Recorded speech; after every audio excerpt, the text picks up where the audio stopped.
अगर आज आप निफ्टी 50 इंडेक्स का चार्ट देखेंगे तो आपको दिखाई देगा कि आज निफ्टी 50 इंडेक्स का वैल्यू लगभग 23,500 के आसपास है। लेकिन अगर आप 20 साल पीछे चले जाए यानी 2004 में आप देखेंगे कि तब निफ्टी 50 का इंडेक्स वैल्यू था लगभग 1,500। इसका मतलब क्या हुआ? इसका मतलब 1,500 रुपया 20 साल में 23,500 हो गए। अगर आप 20 साल पहले यानी 2004 में निफ्टी 50 इंडेक्स में 1,500 रुपया इन्वेस्ट किए होते तो आज आपके पास 23,500 रुपया होती। अगर आप इस अमाउंट को कैलकुलेट करेंगे तो आपको दिखाई देगा कि 20 साल में निफ्टी 50 इंडेक्स आपको 16 गुना रिटर्न दिया। कितना? 16 गुना। उन लोगों को 16 गुना रिटर्न दिया जिन लोगों ने 20 साल पहले लामसाम इन्वेस्टमेंट किया था। अगर हम इसको और भी आसानी से समझना चाहते हैं तो इस अमाउंट को हम 1 लाख मान लेते हैं। कितना? 1 लाख। 1 लाख का 16 गुना होगा 60 लाख। यानी 2004 में यानी 20 साल पहले जो लोग 1 लाख लामसम इन्वेस्टमेंट किया था आज उनका वो पैसा 16 लाख हो गया। अगर आप इसको CAGR कैलकुलेटर पर कैलकुलेट करेंगे, CAGR means compound annual growth rate, यानी हर साल आपका पैसा कितनी ग्रोथ है, तो आपको दिखाई देगा कि 20 साल में 16 गुना रिटर्न का मतलब आपका CAGR होगा 14.75%, यानी लगभग 15%। कितना हुई? 15%। यानी हर साल आपका पैसा 15% रेट से ग्रोथ हुई।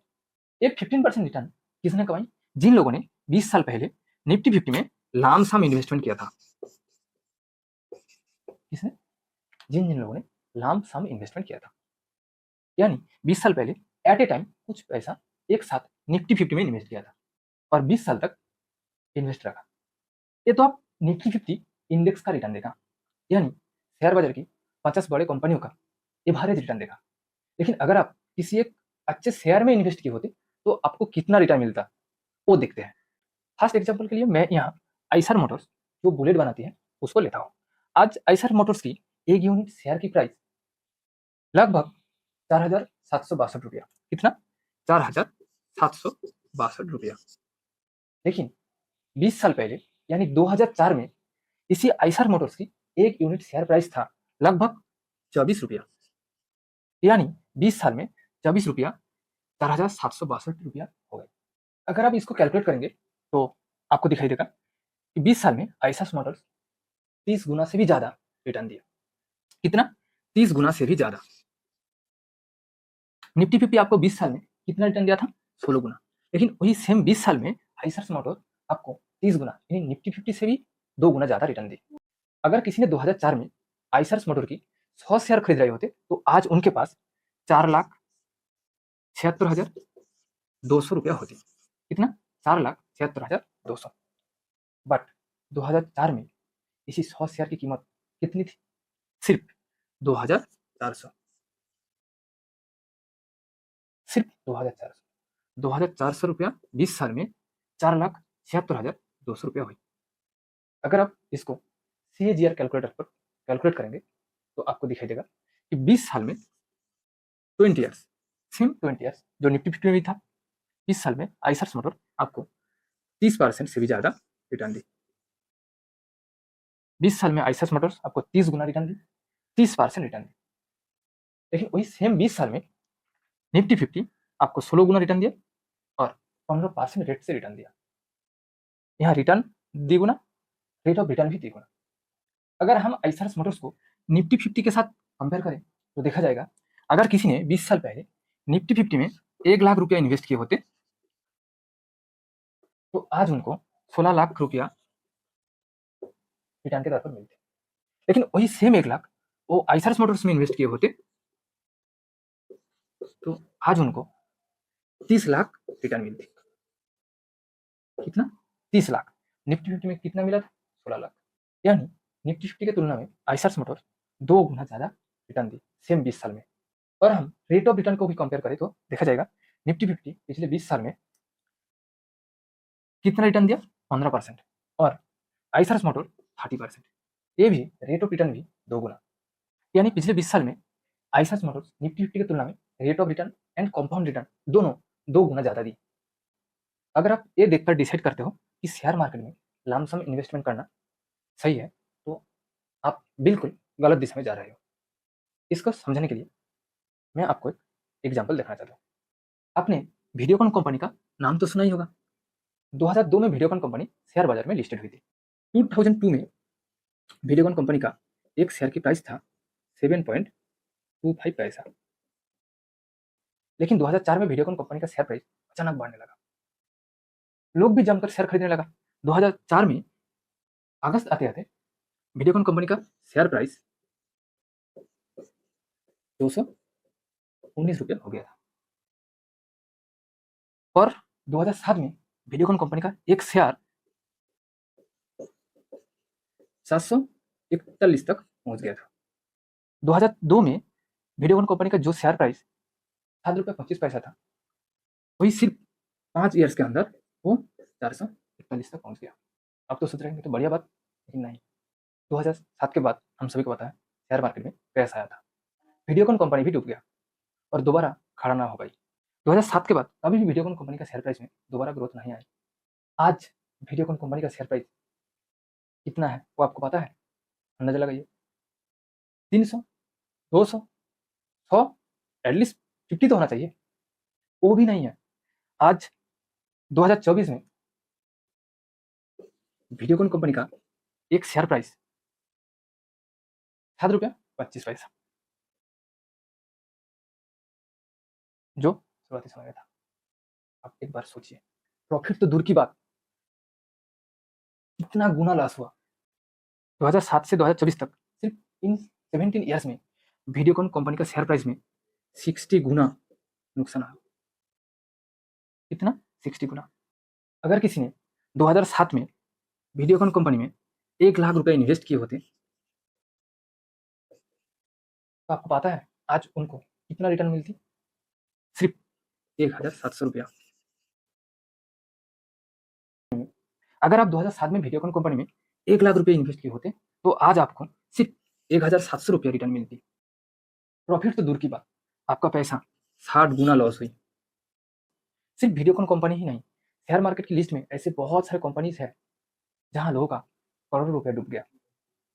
इन दोनों एग्जाम्पल में आपने एक चीज जरूर नोटिस किया होगा, अगर आप किसी शेयर में लामसम इन्वेस्ट किए होते तो हो सकता है आपका पैसा 30 गुना तक बढ़े, चाहे फिर आपका पैसा 60 गुना तक लॉस हो।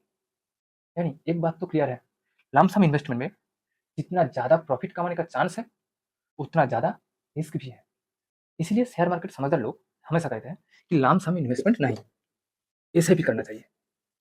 यहाँ रिस्क भी कम होता है और रिटर्न भी ठीक ठाक मिलता है। अगर आप एक अच्छे लार्ज कैप म्यूचुअल फंड में, म्यूचुअल फंड 3 प्रकार के होते हैं, large cap, mid cap and small cap. अगर आप एक लार्ज कैप म्यूचुअल फंड में एसआईपी इन्वेस्टमेंट करते हो तो लॉन्ग टाइम के लिए आपको 12 से 15% रिटर्न मिल जाता है। अगर आप पिछले 20 साल की शेयर बाजार हिस्ट्री को देखेंगे तो आपको पता चलेगा कि पिछले 20 साल में शेयर बाजार लामसम इन्वेस्टमेंट में लगभग 15% रिटर्न दिया और एसआईपी इन्वेस्टमेंट में भी 15% रिटर्न दिया। ये मैं आपको पिछले 20 साल की डाटा दिखा रहा हूँ। अब आपको लग रहा होगा कि लामसम एंड एसआईपी दोनों में तो सेम रिटर्न मिला ना पिछले 20 साल में, तो मैं एसआईपी क्यों करूं? एसआईपी में कुछ प्रॉब्लम तो है। प्रॉब्लम मीन्स प्रेशर, क्योंकि हर महीने एक फिक्स डेट में आपको पैसा इन्वेस्ट करना पड़ता है, उस डेट के पहले आपको पैसा जुगाड़ करना पड़ता है। हो सकता है ये आपके लिए प्रेशर भी हो, इसलिए आपने सोचा कि मैं एक ही बार कुछ पैसा लमसम इन्वेस्टमेंट करता हूँ। प्रॉब्लम क्या है? तो लमसम भी कर सकता हूँ, लेकिन नहीं, प्रॉब्लम है। आप लमसम इन्वेस्टमेंट की ये जो 15% रिटर्न देख रहे हो, ये निफ्टी 50 का वैल्यू यानी 50 बड़े कंपनियों का एवरेज रिटर्न है। यानी निफ्टी 50 में जो 50 कंपनी है उन्होंने सबने मिलकर पिछले 20 साल में एवरेज 15% रिटर्न दिया। जहां कुछ ऐसे कंपनीज है जिसने पिछले 20 साल में 15% से कई गुना ज्यादा रिटर्न दिया, जैसा कि आइसर्स मोटर्स, एमआरएफ टायर्स। लेकिन कुछ ऐसे कंपनीज भी हैं जिसने पिछले 20 साल में 15% से कम रिटर्न दिया या तो डूब गया, जैसे कि वीडियोकॉन। ऐसे बहुत सारे कंपनीज है। अगर आप लमसम इन्वेस्टमेंट के थ्रू 15% रिटर्न कमाना चाहते हो तो आपको एटलीस्ट 5 से 10 अलग अलग कंपनीज में इन्वेस्ट करना होगा। यानी आपका इन्वेस्टमेंट को डाइवर्सिफाई करना होगा। आप चाहे तो अलग अलग सेक्टर में भी इन्वेस्ट कर सकते हो। लेकिन अगर आप एक ही कंपनी में लमसम इन्वेस्टमेंट करेंगे तो आपका प्रॉफिट 15% की ज़्यादा होने का चांस जितना है, ठीक उतना ही लॉस होने का चांस भी है, जैसा मैं वीडियोकॉन कंपनी की एग्जाम्पल के थ्रू दिखाया था। लेकिन अगर आप ऐसे भी करते हो तो आपका पैसा ऑटोमेटिकली 20-30 कंपनियों में इन्वेस्ट हो जाता है। आपके लिए एक काम उस फंड की मैनेजर करता है। आपको किसी भी तरह का कोई झंझट नहीं लेना पड़ता है। अगर 2-4 कंपनीज डूब भी जाए तब भी आपको ज़्यादा नुकसान नहीं झेलना पड़ता, क्योंकि बाकी सारी कंपनियों ने आपको एक अच्छा रिटर्न देता है। इसीलिए लॉन्ग टाइम में एक अच्छे म्यूचुअल फंड आपको बहुत आसानी से 12 से 15% रिटर्न देता है, जो किसी भी तरह का एफडी या लाइफ इंश्योरेंस से भी 10 गुना ज़्यादा। दूसरा पॉइंट, अगर आप लामसम इन्वेस्टमेंट करना चाहते हो तो आपको एक साथ 1 लाख, 2 लाख, 5 लाख या 10 लाख, आप जो इन्वेस्ट करना चाहते हो वो एक साथ इकट्ठा करना पड़ता है। जो ज़्यादा लोगों के लिए एक साथ इतनी सारी पैसा इकट्ठा करने का क्षमता नहीं होती। लेकिन अगर आप लमसम के बदले एसआईपी करते हो तो आपको पर मंथ सिर्फ 500, 1000, 5000 या 10,000, आप जो एसआईपी करना चाहते हो आप वो कर सकते हो। आपके लिए पर मंथ 500, 1000 या 5000 रुपया इकट्ठा करने का प्रेशर ऑब्वियसली 1 लाख या 2 लाख रुपया इकट्ठा करने का प्रेशर से बहुत कम होगा। आपका पर मंथ जो सैलरी होगा, आप उससे आपका क्षमता के अनुसार आप एसआईपी कर सकते हो। Third and most important point, मेरे हिसाब से एसआईपी की सबसे खास बात यह है कि आप जब चाहे तब एसआईपी शुरू कर सकते हो। इसके लिए आपको राइट टाइम क्या है, मार्केट की सिचुएशन क्या है, ये सब देखने की ज़्यादा जरूरत नहीं पड़ती। चाहे उस वक्त मार्केट ऊपर जाए या नीचे, एसआईपी शुरू करने के लिए आपको ये सब देखने की ज़्यादा जरूरत नहीं पड़ती। अगर आप ऐसे टाइम पे भी एसआईपी शुरू करते हो जब मार्केट एकदम पीक पर है और एसआईपी शुरू करने के बाद मार्केट में अचानक क्रैश आ गई, तब भी आपको ज़्यादा नुकसान नहीं होती, क्योंकि आप एसआईपी में लमसम की तरह एक ही बार पैसा इन्वेस्ट करके नहीं छोड़ देते हो। आप लगातार पैसा इन्वेस्ट करते रहते हो। आप गिरती हुई मार्केट में भी हर मंथ पैसा इन्वेस्ट करते रहते हो। जब मार्केट एकदम बटन पर आ जाता है, आपका इन्वेस्टमेंट तब भी तो चालू रहता है, और मार्केट जब फिर से ऊपर जाने लगता है, आप तब भी तो एसआईपी बंद नहीं किया ना, आपका इन्वेस्टमेंट भी तब चलती रहती है। ठीक इस तरह हर मंथ शेयर बाजार में तो ये साबित है कि जब मार्केट बॉटम से फिर टॉप में जाने लगा तो आपका रिटर्न भी बढ़ने लगा, क्योंकि एसआईपी एवरेजिंग पर काम करती है, इसलिए आपको भी रिटर्न के लिए ज़्यादा सोचना नहीं पड़ता है। लेकिन लमसम इन्वेस्टमेंट के लिए आपको right time and right stock pick करना पड़ता है। जब मार्केट एकदम पीक पर है, आप तब लमसम इन्वेस्टमेंट करते हो, और बाद में जाकर मार्केट में क्रैश आ गई, जो आना भी स्वाभाविक है क्योंकि पीक के जाने बाद मार्केट गिरता ही है। तो देखा जाएगा कि अगर उस कंपनी दोबारा पीक पर नहीं पहुंच पाई, यहाँ तक नहीं पहुंच पाई, तो आपका पैसा डूबना तय है, क्योंकि आप जब कंपनी में इन्वेस्ट किया था तब मार्केट पीक पर था, यानी उस कंपनी पीक पर था। उसके बाद मार्केट में क्रैश आ गई और कंपनी भी गिर गया। कंपनी गिरने का मतलब वीडियोकॉन कंपनी की तरह आपका पैसा भी डूबेगा। दूसरी बात यह है कि मान लेते हैं कि आप ऐसे कंपनी का शेयर खरीदा जो कंपनी ऑलरेडी पीक पर है, यानी जो कंपनी ऑलरेडी ग्रो कर चुका है एंड फ्यूचर में भी ग्रो होने का ज़्यादा चांस नहीं है। अगर आप इस तरह की कंपनी का शेयर खरीदेंगे तो आपको अच्छा रिटर्न नहीं मिलने वाला है, चाहे वो कंपनी कितना भी अच्छा हो, क्योंकि कंपनी का शेयर प्राइस कंपनी की ग्रोथ के ऊपर निर्भर करता है।